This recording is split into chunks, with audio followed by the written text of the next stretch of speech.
Hello guys, ఎలా ఉన్నారు అందరూ? మేమైతే బాగున్నామండి. మీరు కూడా బాగున్నారని అనుకుంటున్నాను. నిన్నటి వీడియో అయితే చూసారు కదా, హెల్త్ బాగాలేదని చెప్పాను కదా, సివియర్గా బ్యాక్ పెయిన్ వస్తుంది. ఇంకా అందుకని చెప్పేసి రాగి ఇడ్లీ ప్రిపేర్ చేశాను. రాగి హెల్త్కి చాలా మంచిది కదా. బ్యాక్ పెయిన్ వచ్చినప్పుడు తప్పకుండా నేను తింటూ ఉంటానండి. రాగి జావా లేకపోతే రాగి ఇడ్లీ అలా చేసుకుని తింటూ ఉంటాను.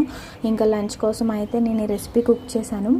ఈ రెసిపీ గెస్ట్ చేసి నాకు కమెంట్ సెక్షన్లో చెప్పండి మీకు తెలిస్తే. లంచ్ అయితే చాలా టేస్టీగా తీసుకున్నాను.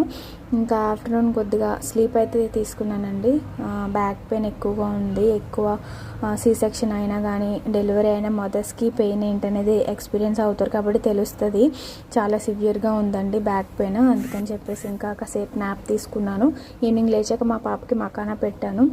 ఇంకా నైట్ డిన్నర్ కోసం అయితే చికెన్ ఫ్రై చేశానండి. ఎక్కువ హెవీ రెయిన్స్ పడుతున్నాయి కదా, క్లైమేట్ బాగున్నప్పుడు ఇలా చికెన్ ఫ్రై తినాలనిపిస్తుంది.